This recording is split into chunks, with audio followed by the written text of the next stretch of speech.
Hello friends, welcome back to our channel বৃষ্টি রীতি কথা। আমি অনন্যা নিয়ে চলেছি যেটা নতুন ব্লগটা দেখে বুঝতে পারছো আমরা রেডি হয়ে গেছি কোথাও একটা যাবো বলে। আমরা যাব বাপের বাড়ি, আজকে সারপ্রাইজ দেবো সবাইকে, সারপ্রাইজ দেবো। আমরা যে যাচ্ছি বলিনি, হঠাৎ করে যাচ্ছি, ঠিক আছে।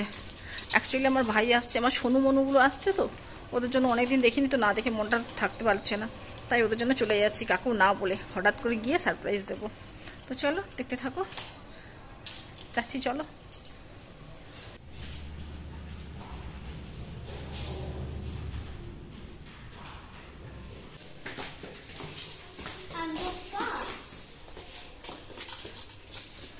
আমি সিঁড়িতে করে আসলাম, এসে তালাটা খুলে বসে আছি 1 ঘন্টা ধরে, লিফট করে ততক্ষণে আসলো। আচ্ছা নাও তাড়াতাড়ি, তাড়াতাড়ি যাবি না?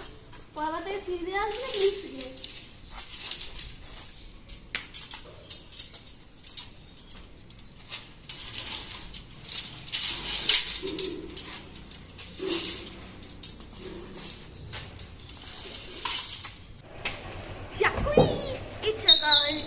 ম্যাডাম আজকে আমার কুর্তি পরেছেন, উনি মাম্মা সাজতে ইচ্ছে হচ্ছে, ঠিক আছে। ও মাম্মা সাজতে ইচ্ছে হচ্ছে বলে উনি আজকে কুর্তি পরে গেছে, ও মামার মতো টিপ পরেছে, মাম্মাকে আজকে কপি করেছে, ঠিক আছে। ভীষণ গরম, বাইরের যা অবস্থা। চলো গিয়ে পরে কথা বলছি, ঠিক আছে। প্রচুর রোদ উঠে গেছে এখন।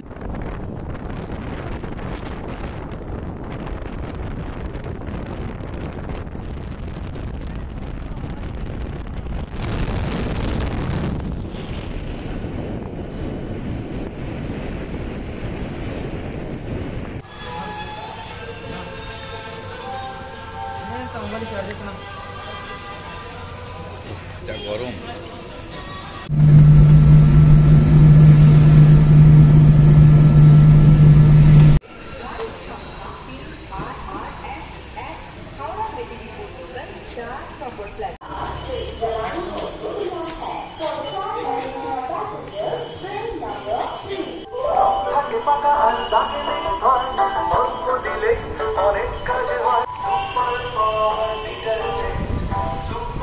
দেখি ওদেরকে আনতে যাচ্ছি, ট্রেন ঢুকবে এবার, নিয়ে আসি।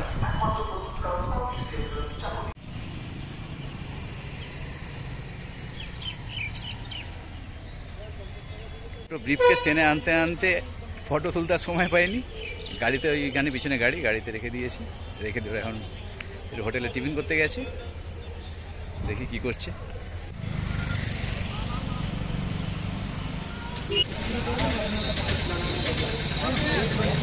ততক্ষণ একটা ভাড়ে চায়ে চুমুক দিয়ে দিলাম। তারা কোথায় গেল খুঁজছি, দেখতে পাচ্ছি না, দেখি।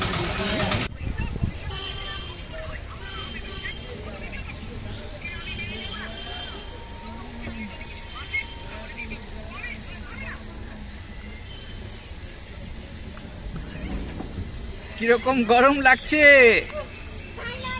ভালো নয়।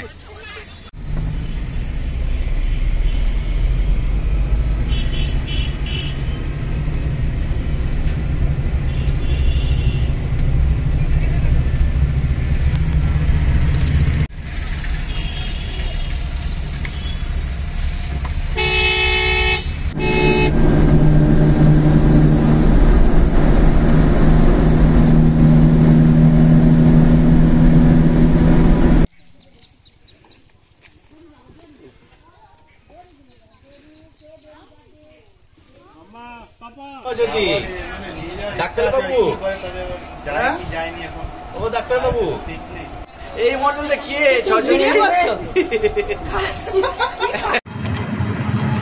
কোথায় যাচ্ছিস? কিসে করে? কেন? কিভাবে? কেন?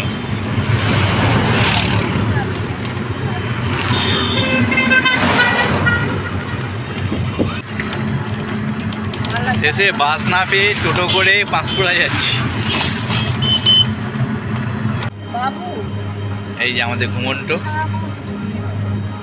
24 ঘন্টা ঘুমোয়, বাসে উঠে ঘুমোয়, ট্রেনে উঠে ঘুমোয়, টোটোতে পর্যন্ত ঘুমোচ্ছে। হ্যাঁ, আজকেও দেখাবো, ফাঁকা ট্রেন পাওয়া যাবে, আজকেও দেখাবো, লম্বা করে ঘুরে শুয়ে যাবে।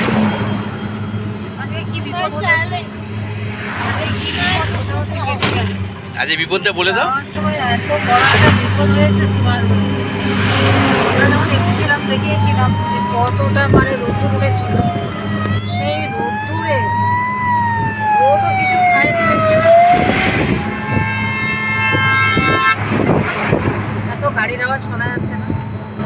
এত রোদ উঠে গেছে, ও মাঝে মাঝে হোল্ড করাচ্ছে ওর পাপাকে, আর শুধু উল্টো পাল্টা খাওয়ার বায়না করছে, যেটা ডাবের জল একটা কিনে তো দেয়নি, কিনে দিইনি, কিনে দিচ্ছে, মাত্র একটা চিপস খাচ্ছে, একটা চিপস খাচ্ছে, আর ওই সব কোক আমুল তারপর কি সব হয় না, যেগুলো আমুল কুল লস্যি গুলো হয়, ওই ড্রিঙ্কস গুলো কিনে কিনে খাচ্ছে, কিন্তু ডাব ওইসব কিছু না। খেয়ে হঠাৎ করে মানে কি হয়ে গেল বুঝতে পারছি না, সেগুলো কি করে পুরো খিচ ধরে গেছে, সে মানে খিচ ধরে পুরো একদম সেন্স আউট হয়ে গেছে। মানে গাড়ি তখন 70 স্পিড, গাড়ি তখন হাই স্পিডে চলছে, একদম হাই রোডে, মানে কি করবো আর ভেবে পাচ্ছি। আমি তো মানে কোনো রকমে ওর বাবাকে বলছি গাড়িটা ধরো, গাড়িটা থামিয়েছে, আর সে আমি পাশে যারা সব যাচ্ছিলো, যেসব মানে পাবলিক যাচ্ছিলো, সবাইকে হেল্প প্লিজ একটু জল দিন না, জল দিন না। আমাদের ব্যাগে জল আছে, কিন্তু আমি যে ব্যাগ থেকে জলটা বের করবো সেই সিচুয়েশনটা ছিল না, কারণ মানে আমি ওকে নামতেই পারছি না, ও তো মানে পুরো আউট, আমি গাড়ি থেকে নেমে ব্যাগ থেকে জলটা বের করতে পারছি না। তো বলতে নেই, এখনও পৃথিবীতে অনেক ভালো মানুষ আছে, সত্যিই অনেক ভালো মানুষ আছে, চারপাশের মানে আশেপাশে বহু দূর থেকেও প্রত্যেকটা মানুষ হাতে জলের বোতল নিয়ে ছুটে, তো ওর তো পুরো মাথা থেকে জল টল ঢেলে পুরোকে ছুঁয়ে দেওয়া হলো, স্নান করে দেওয়া হলো, প্রচণ্ড সাউন্ড আসছে, একটু অ্যাডজাস্ট করা, তো মানে পুরো দিয়ে ওকে আবার পাশে একটা দোকানে ওনারাই গাড়ি থেকে নামিয়ে ওকে ধরে নিয়ে গিয়ে জল টল দিয়ে মানে হাওয়া টাওয়া দিয়ে এবার জল বিস্কিট খাইয়ে একটু রেস্ট দিয়ে তারপরে আবার মানে ভাবতে পারছো কি বিপদের হাতে, মানে এত বড় এখন দেখো ওকে বলছি তুমি যেতে থাকা, সেই জন্য এত রাত্রি হয়ে গেছে বলে টোটো নিয়ে যাচ্ছিলাম না, মানে বাসে যাবো বলে ঠিক করেছিলাম, বাইক নিয়ে যাচ্ছিলাম না, এবার বাইক রেখে দিয়ে বাসে যাবো ঠিক করলাম, বাসও নেই, বাধ্য হয়ে টোটো, তাতেও ঘুমোচ্ছি। দেখো মানে বাপের বাড়িতে গিয়ে যখন বললাম সবাই তো মানে কি রীতিমতো ভয় পেয়ে গিয়েছে, আমি তো পুরো মানে এত অবস্থা আমার কাহিল হয়ে গেছে, মানে এত ভয় পেয়ে গেছি সীমার বাইরে, মানে ওই আতঙ্কটা এখন আমার মাথা থেকে যায় না এখনো, মানে ইন ফিউচার আমি কি করে ওকে আবার গাড়িতে করে নিয়ে যেতে গেলে মনে হয় আমার সবসময় ওটা মনে পড়ে। এত হবে, কিন্তু যদি গরমকাল না থাকে তাহলে মনে পড়বে, যদি গরমকাল থাকে তাহলে আরো বেশি। মানুষগুলো এত ভদ্রলোক, মানে সত্যি মানে অনেকে বলে যে পৃথিবীতে এখন আর নাকি ভালো মানুষ নেই। দেখো হ্যাঁ ঠিক আছে নিয়ে আসবো, তো কিন্তু না এটা ভুল কথা, মানে আমরা ওকে নিয়ে যখন এরকম হচ্ছি, ওর কোথায় জুতো পড়ে গেছে ও নিজে জানে না, ওনারা খুঁজে জুতোটাকে এনে দিল, মানে ভাবতে পারছি, মানে সত্যি মানে এখনো অনেক ভালো মানুষ আছে যারা বিপদ থেকে এগিয়ে আসে। গাড়ি তখন 70 স্পিড, হঠাৎ করে দেখি আমার পেছনে খান ধরে গেছে, আর মানে কি অবস্থা, মানে খিচে গেছে, আর রীতিমতো হাইরোডে কিরকম হবে বাসটা জানেন তো, রীতিমতো মানে একদম সে ট্রাক যাচ্ছে, বাস যাচ্ছে, সব যাচ্ছে, গাড়ি দুলতে শুরু করে দিয়েছে না, দুজনেই তো একদম ব্যালেন্স ফেল হয়ে গেছে, ও তো পুরো সেই মানে কি মানে আমাকে খেয়েছে, পুরো মাথাও চোখ টোক উল্টে গিয়েছে, আর তোমার তো পা পড়ে গেছে তখন। হ্যাঁ আমি তখন মানে গাড়ি স্পিড কি করবো, আমি তো বলছি ভাই কি হলো, আর মানে চারপাশে শুধু হেল্প বলে আমি চিৎকার করছি, মানে কি ভয়ঙ্কর। আমি সব শুনতে পাচ্ছিলাম, সব বুঝতে পারছিলাম, কিন্তু হাত পা নাড়াতে পারছিলাম না সাইডে, আর চোখের সামনে হতো। তো মানে বাপের বাড়িতে তো ভীষণ বকাবকি করেছে যে তোদের সাহস হলো কী করে, যে এরকম এত দূর রাস্তা, সেই হাওড়া থেকে মেদিনীপুর এত দূর রাস্তা এইরকম গরমে বাইকে এসেছে বলে মানে ভীষণ বকাবকি করছে, যার জন্য এখন আর বাইক নিয়ে গেলাম না। আমার হচ্ছে ছোট্ট সোনুর আবার 2 দিন বাদে জন্মদিন আছে, তখন আসবো আবার। এত গরম না, ভালো লাগছে না, বিশ্বাস করো গরমে আর পাচ্ছি না, ভীষণ গরম বলে না, পুরে ঘর হোক যাই হোক, যেটার বাড়ি সেটা রাজপ্রাসাদ, মানে যেন বাড়ি ছাড়া কোথাও ভালো লাগে না। এই নিয়ে আমার 3 নম্বর অ্যাক্সিডেন্ট হলো, 2বার টোটোতে, 1বার বাইকে, 3 নম্বর অ্যাক্সিডেন্ট এইটুকু বয়সে।